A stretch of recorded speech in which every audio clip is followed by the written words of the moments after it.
Hi, this is Delaney Campbell presenting on my action research presentation, Reluctant to Rockstars, Turning Middle Schoolers into Readers for Berry College EDU 715.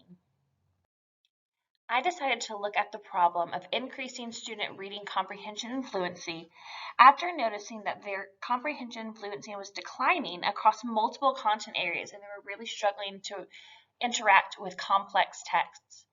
The data supported this because we saw that a significant amount of our current 8th graders were below grade level expectations for their Lexile and considered some or high risk on our standardized testing. Therefore, I decided to really look at two specific research questions. First of all, what are some age-appropriate strategies to build reading comprehension and fluency in middle school students? And secondly, how effective are these strategies in increasing reading comprehension over the course of the year? Before implementing my own strategies, however, I had to take a look at the literature and what the experts say regarding these research questions. In the first part of my review of literature, I looked at what the experts had to say about what reading comprehension and fluency are and how they are built. In my first three sources, I looked at how reading comprehension and fluency are built and created. In my fourth source, I looked at the different types of reading instruction and how they meet different needs. Once I established what reading comprehension and fluency were and how they were built in the classroom, I looked into literature to find examples of strategies used to increase comprehension and fluency. In source number 5, I found an expert that spoke of the 5 strategies to build reading fluency in students. Beginning in source 6, I then began focusing on strategies that really focus on reading comprehension, such as metacognition, directed reading thinking analysis, and teacher read aloud. I continued exploring strategies for reading comprehension in my final 3 sources, where I looked at the strategies of reciprocal reading and teaching, literature circles, and the importance of graphic organizers. All of these different strategies were shown to have various effect rates that helped increase student reading comprehension. Once I had gathered all of the literature and identified some strong strategies for addressing student fluency and reading comprehension, I had to put this together into an implementation plan.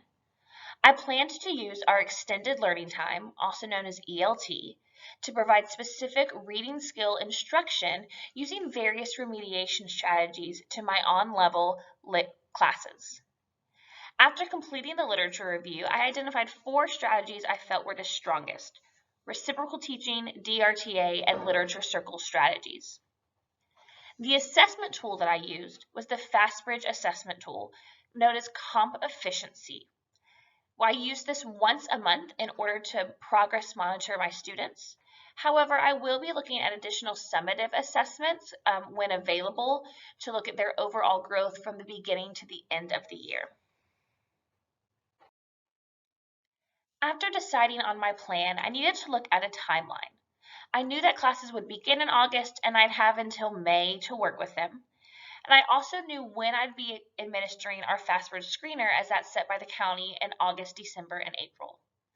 At 2 checkpoints, I both created our intervention groups and then I also reassessed and changed some things at that halfway point in January.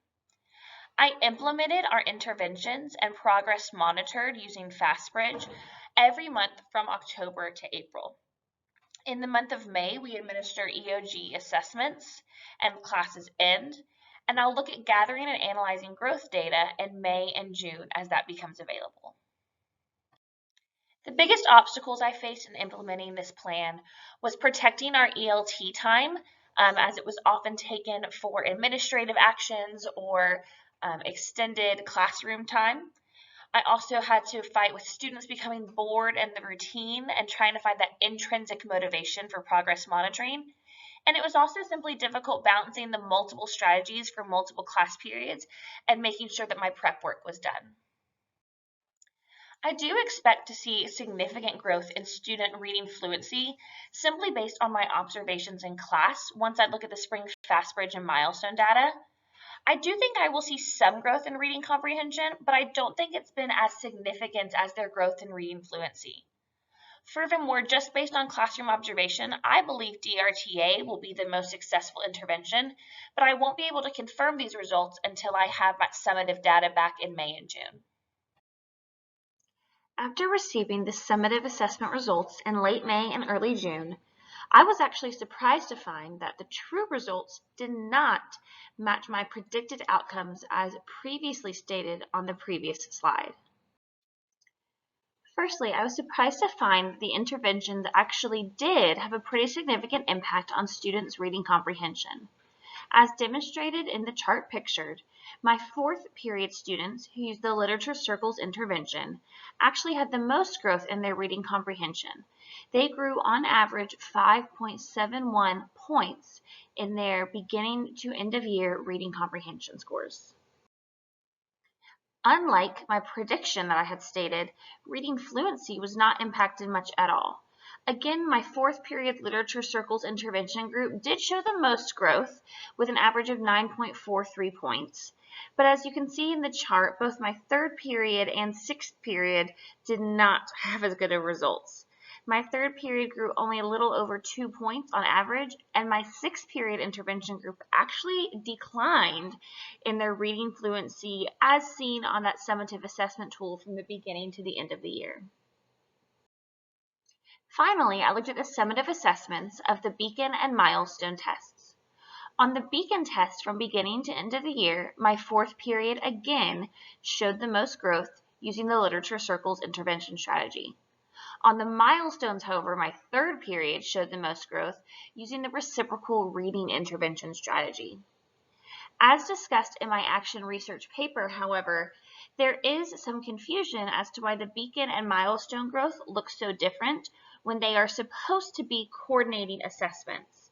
This is an obstacle I found in comparing all of the different summative data, is that none of it actually speaks to each other. Overall, I would say the goal of this study was met. I wanted to increase my students' reading comprehension and fluency, and I did do that. Apart from the milestone growth data, all of the other sets of data analysis point to the Literature Circles intervention actually being the most effective. This is different than what I predicted because in my predictions, I thought the DRTA strategy would be the most effective based on my classroom observations. However, the data showed differently. In the future, I would like to continue expanding upon this research. I would like to focus on using a singular strategy across all class periods. Based on the results of this study, I would choose to use the Literature Circles intervention.